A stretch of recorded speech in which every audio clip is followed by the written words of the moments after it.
2022년 새해 첫 주일 아침입니다. 오늘 이 아침에 우리를 인도하시고 시간 구체적으로 함께 하시는 주님의 은혜가 여러분들과 함께 하시기를 주님의 이름으로 간절히 축원드립니다. 우리 옆 사람들하고 한번 인사할까요? 새해 복 많이 받으세요. 예, 뒷사람들하고도 인사하시기 바랍니다.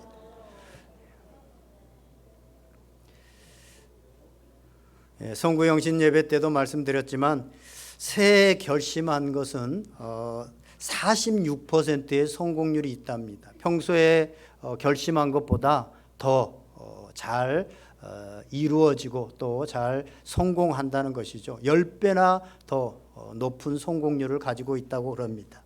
여러분들 지금도 아무 생각 없이 새해를 맞이하지 마시고 지금이라도 주님 안에서 새로운 결심을 하면서 시작할 수 있기를 바랍니다. 오늘 성경에서는 우리에게 새 사람을 입으라라고 말씀하십니다. 새 사람을 입기 위해서는 먼저 옛 사람을 벗어버리라라고 말씀하시는데요. 어릴 때 집안에서 아주 욕을 많이 하는 그런 가정에서 자란 남자 여자가 결혼을 하게 되었습니다. 결혼을 해서 이제 교회도 나가게 되어졌는데 어린 딸 하나를 두고 이제 살아가는데 자주 싸우면서 옛날 습관을 버리지 못해서 자꾸 욕을 하는 겁니다. 그러면서 싸울 때마다 아빠는 이년이 이러면서 하고 이 엄마는 이놈이 이러면서 하는 거예요. 어느 날 이것을 지켜보던 그 딸아이가 아빠한테 묻습니다. 아빠 이년이 뭐야? 이렇게 물었더니 급당황한 아빠가 그거는 그러니까 이 남자가 여자를 어른들이 부를 때 쓰는 말이야 라고 그렇게 대답합니다. 그랬더니 그러냐고 또 엄마한테 묻습니다. 엄마 이놈이 뭐야? 그랬더니 엄마도 당황해가지고 어른 여자가 어른 남자를 부를 때 쓰는 용어야 라고 그렇게 얘기를 했습니다. 그리고 이제 할머니 집에 갔는데 할머니 집안이 다 욕을 잘하는 집안이었잖아요. 그래서 가서 할머니 우리 엄마 아빠가 이놈 그래요 하고 할머니한테 일러줬어요. 그랬더니 할머니가 하는 말이 욕 잘하는 할머니가 지랄들 하고 자빠졌네 라고 그러는 거예요.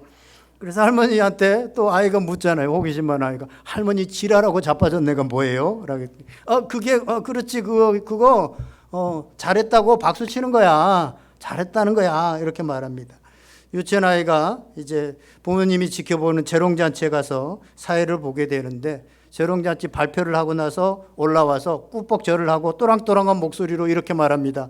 이 자리에 오신 연놈들 다 함께 지랄하고 자빠집시다. 예, 새해 웃으라고 한 얘기입니다. 성경은 새 사람을 입으라고 말씀하시면서 새 사람을 입은 사람은 옛 습관, 옛 사람을 버려야 된다라고 말씀하고 있습니다. 그렇다면 옛 사람은 어떤 사람일까요? 오늘 성경 17절에 보면 옛 사람에 대해서 말씀하고 있는데 옛 사람은 예수님을 온전히 영접하지 않고 예수님을 마음에 두지 않는 주인으로 모시지 않는 이런 이방인과 같은 사람들, 이런 사람들에 대해서 옛 사람이다라고 말하고 있습니다. 이런 옛사람인 이방인의 특징은 뭐냐? 17절 하반절에 보니까 마음이 허망한 것으로 행하며 산다라는 것입니다. 그 안에 예수 그리스도가 없는 사람은 마음에 허망한 것으로 산다라는 것이에요. 여기서 마음이 허망하다는 것은 텅 비어 있다라는 것입니다.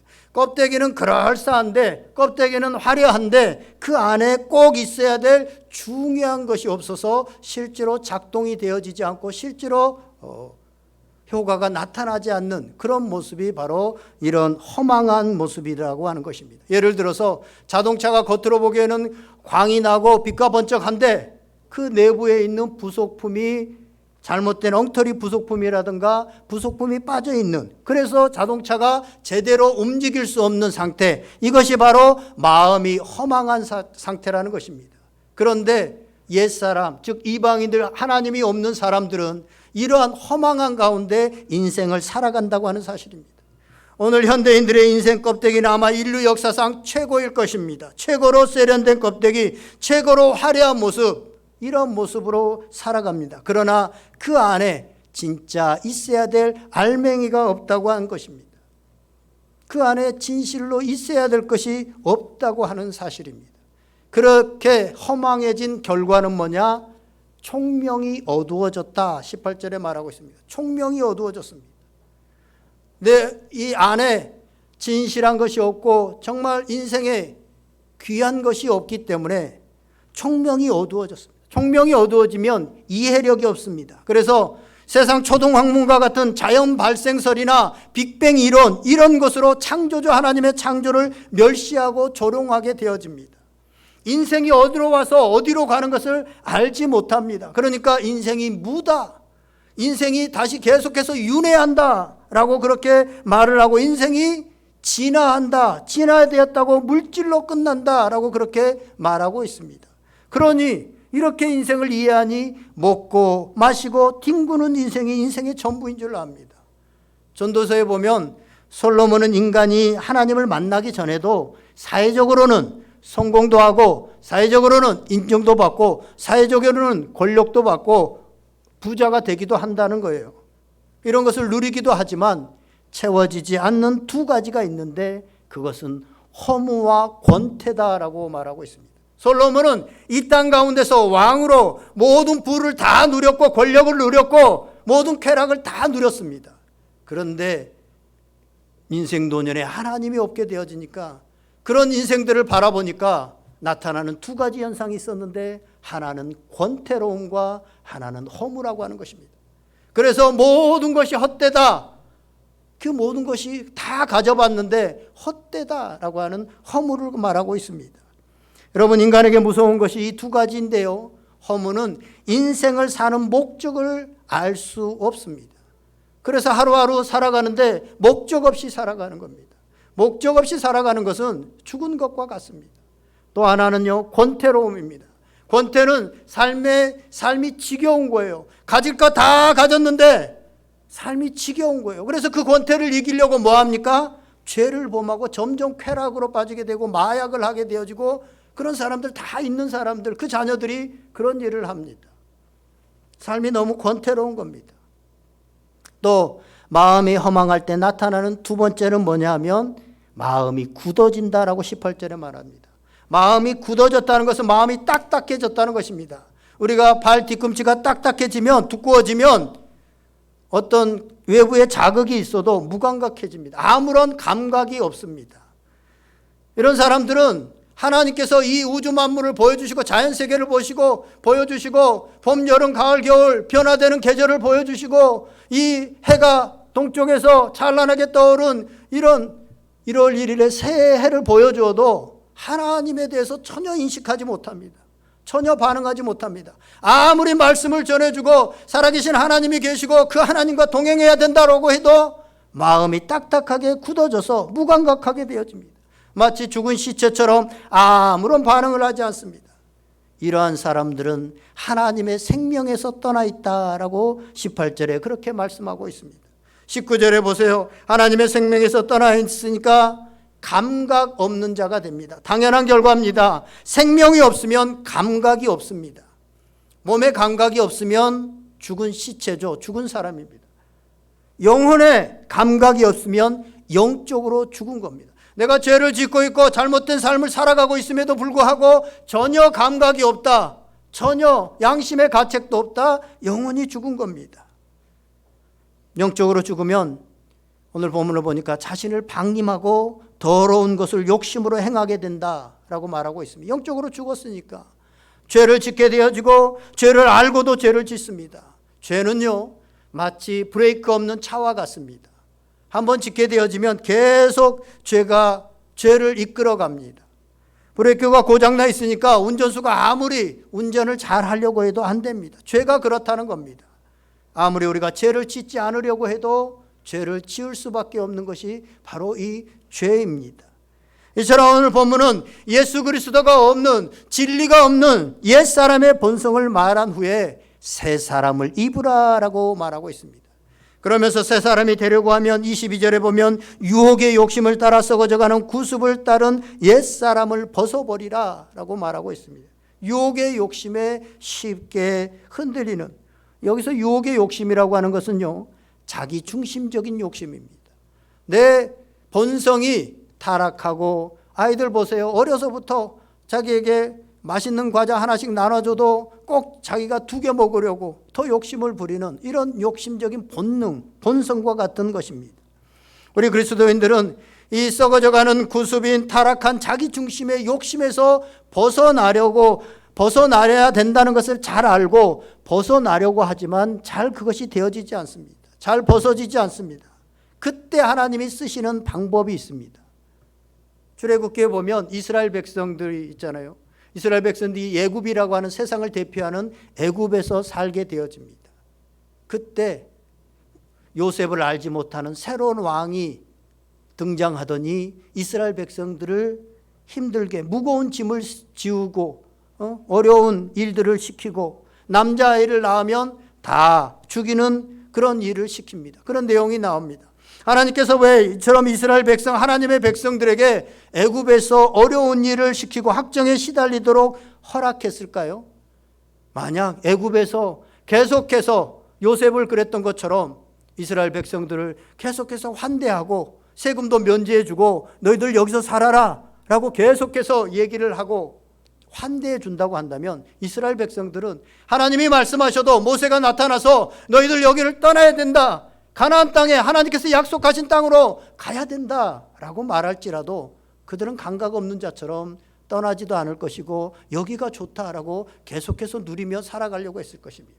그런데 하나님께서 그 애굽에 요셉을 알지 못하는 왕을 세워서 힘들고 어렵고 확정하고 남자아이가 태어나면 죽이는 이런 어려운 일들이 일어나자 그들은 애굽을 떠날 수 있었던 것입니다. 오늘 우리가 사는 자리, 우리가 삶을 살아가는 어려움의 자리, 때로는 어려움을 당할 때가 많이 있습니다. 왜 어려움이 생깁니까? 물론 우리가 잘못해서 그 어려움들이 생길 수도 있습니다. 그러나 한편으로는 하나님께서 너희가 그 잘못된 자리, 너희가 안일하게 그 머물러 있는 자리, 그 자리를 떠나라고 말씀하시는 하나님의 의도일 수 있습니다. 고난은 우리가 애국과 같은 세상에서 안주해서 안일하게 살려고 하는 우리를 떠나기 쉽게 만드는 하나님의 방법입니다. 오늘 본문 20절에서 21절에는 너희는 그렇게 배우지 않았다라고 그렇게 말하고 있습니다. 세상의 사람들은 자신의 욕심을 따라서 하나님의 없는 것처럼 무감각하게 살지만 너희는 그렇게 배우지 않았다라고 말씀합니다. 그렇다면 우리는 어떻게 배웠습니까? 갈라디아서 2장 20절에 나와 있는 말씀처럼 내가 그리스도와 함께 십자가에 못 박혀 죽었나니 그런즉 이제 내가 사는 것이 아니요 오직 내 안에 그리스도께서 사신 것이라. 이제 내가 육체 가운데 사는 것은 나를 사랑하사 나를 위하여 자기 자신을 버리신 하나님의 아들을 믿는 믿음 안에서 사는 것이니라. 아멘. 이제는 내 뜻대로 살지 않고 나는 죽고 내 안에 있는 예수 그리스도로 살아가는 사람이 바로 새 사람을 입은 사람이 우리는 그렇게 배웠다고 하는 사실입니다.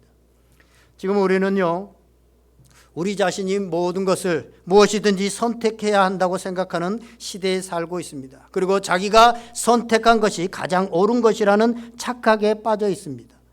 하지만 예전에는요, 자신이 결혼 배우자를 선택할 수 있다고 생각하지 못하던 시대가 있었습니다.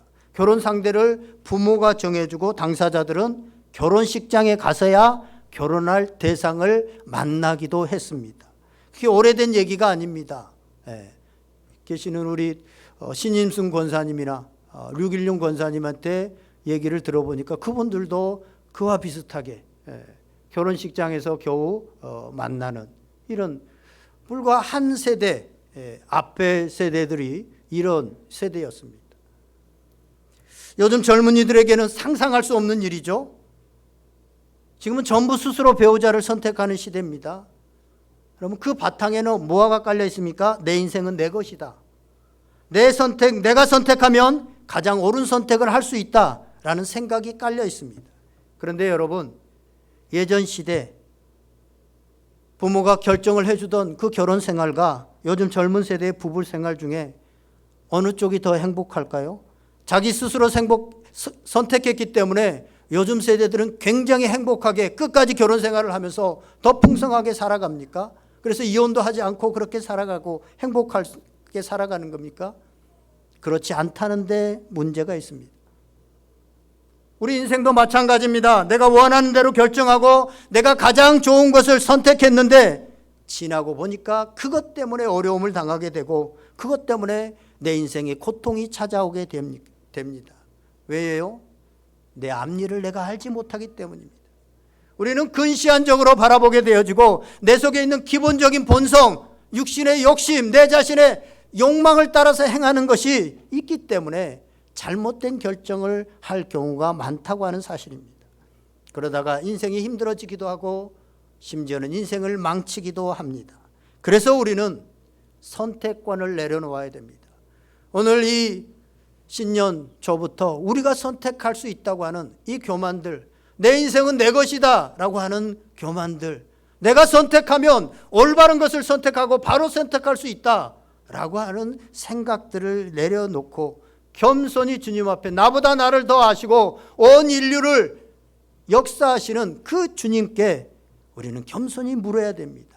내 생각을 내려놓고 주님 앞에 어떻게 살아가야 되는지를 물어야 되는 것입니다. 그것이 앞이 보이지 않는 지금과 같은 현실을 가장 지혜롭게 살아갈 수 있는 방법입니다.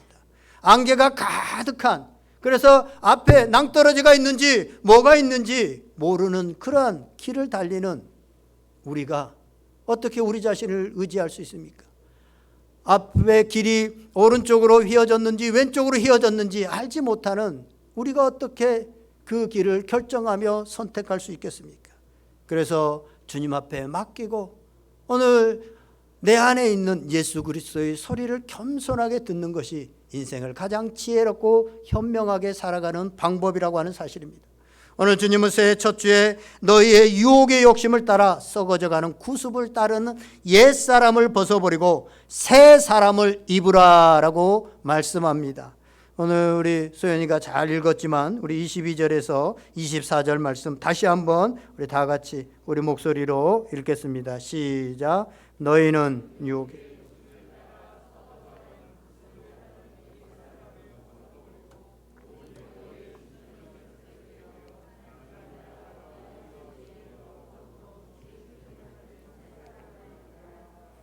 아멘.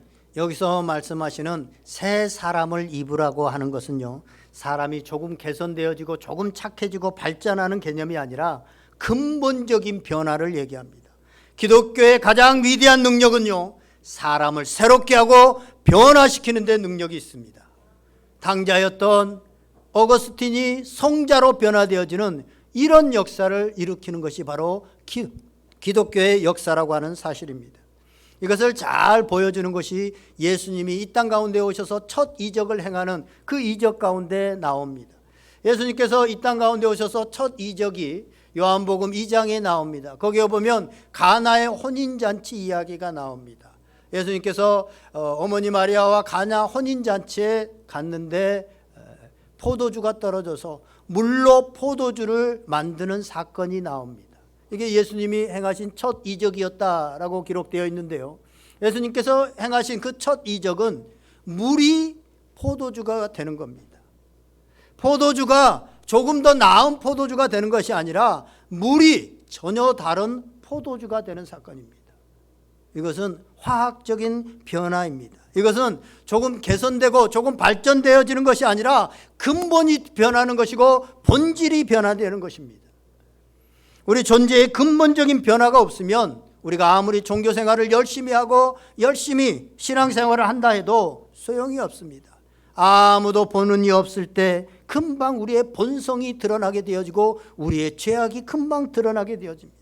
근본이 변화되는 것, 본질이 변화되는 것, 그것이 새 사람을 입는 것이고 그것이 진짜 예수님을 믿는 것입니다. 더러운 물이 조금 깨끗한 물로 바뀌는 것이 아니라 물이 포도주로 바뀌는 것처럼 완전히 존재가 바뀌어지는 것, 그것이 바로 예수 믿는 것이요, 그것이 바로 새 사람을 입는 것입니다.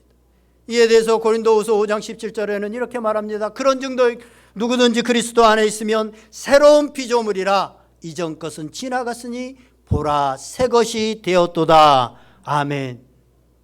이전 것은 지나갔다는 겁니다. 예수 그리스도를 영접하는 순간 우리 가운데 새로운 피조물이 되었다는 것입니다. 이것은 그냥 조금 더 내가 도덕적인 사람이 되어졌고 조금 더 착하게 살려고 노력하는 사람이 되어진 것이 아니라 근본이 바뀌어졌다는 것입니다. 완전히 새 사람이 되었다는 것입니다. 그래서 새 사람을 입은 사람은 옛 습관을 따르고 옛 사람인 세상 사람들과 생각과 삶이 근본적으로 다릅니다. 세상 사람들은 기본적으로 무엇을 먹을까, 무엇을 입을까, 무엇을 마실까를 먼저 생각합니다. 올해 새해가 닥쳐왔습니다만 이 새해에도 코로나가 계속된다고 하는데 무엇을 하면 먹고 살 수 있을까? 어떻게 하면 더 잘 살 수 있고 어떻게 하면 돈을 더 잘 벌 수 있을까? 부자로 살 수 있을까? 온통 이 생각에 초점이 맞춰져 있는 사람들이 이방인과 같은 예수 그리스도를 하나님을 알지 못하는 사람들입니다. 그러나 새 사람을 입은 사람은 어떤 생각을 합니까? 먼저 그의 나라와 하나님의 의를 구하게 되어집니다. 또한 하나님의 뜻을 구하고 무엇이 하나님을 기쁘시게 하는 것일까? 새해 이걸 결심해야 되겠다. 이걸 결단해야 되겠다. 라고 생각하게 되어집니다. 삶의 목적과 방향이 기본적으로 다르다고 하는 사실입니다. 그렇다면 어떻게 무엇으로 새 사람을 입게 되는 것일까요? 오늘 본문 24절에는 두 가지를 얘기합니다. 첫 번째는 하나님을 따라 의로 지으심을 받아야 된다. 의롭게 되어야 된다. 라고 의로 지으심을 받으라고 말하고 있습니다. 새 사람을 입으라고 할 때 새 사람은요, 지으심을 받을 새 사람이 아니라 지으심을 받은 새 사람입니다.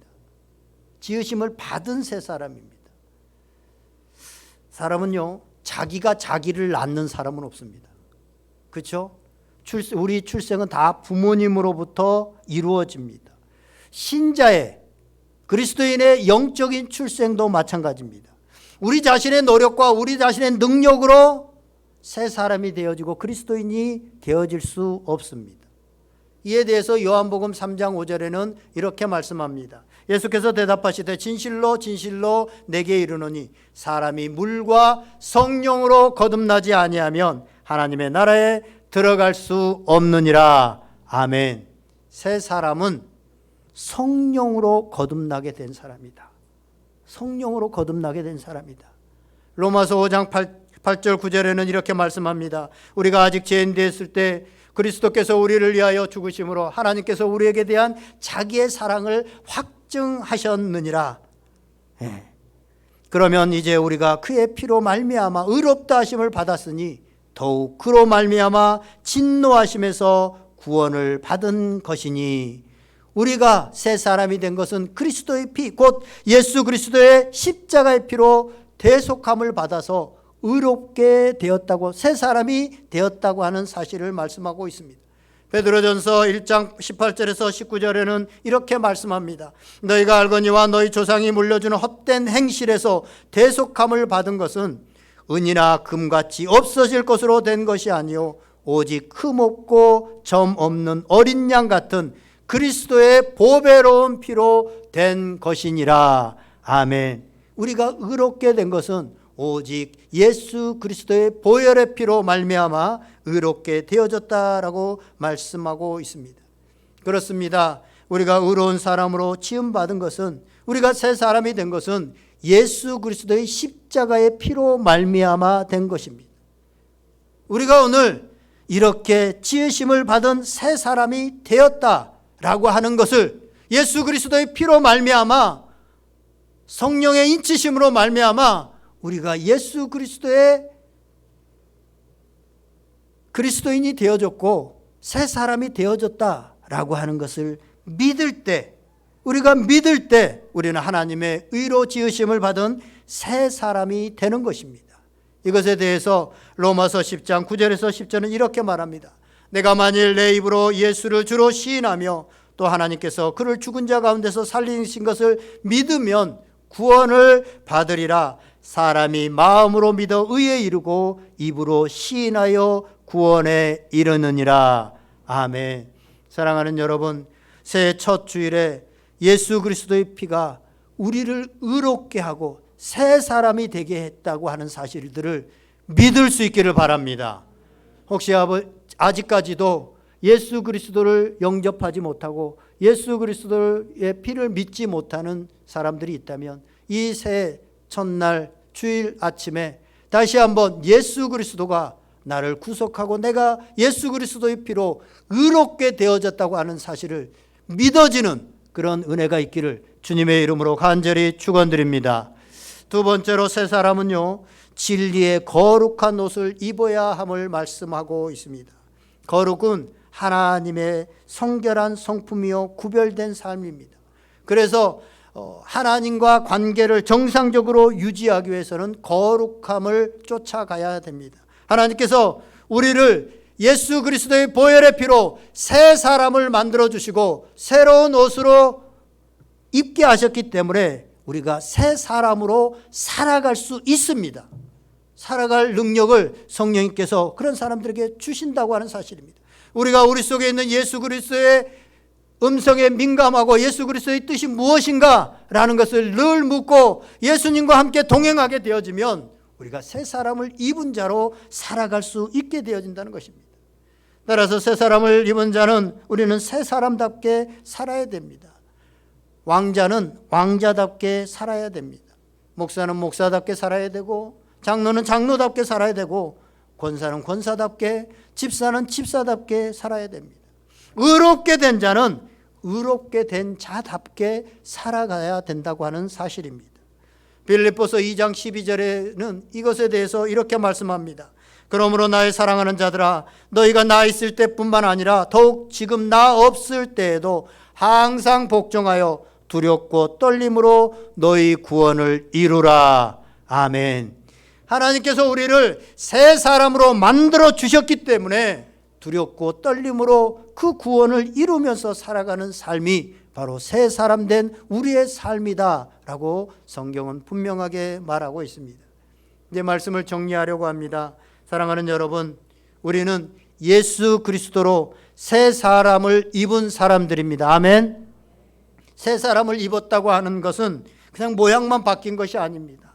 온전히 우리 속이 새로운 사람으로 바뀌어진 것입니다. 그래서 세상 사람들이, 이방인들이 허무한 삶으로 살아가는 그 삶으로 돌아갈 수 없습니다. 비록 그때가 세상적으로는 더 잘 나갔고 그때가 더 좋았어도 우리는 마음이 허망한 자들이었고 욕심으로 행하는 자들이었습니다.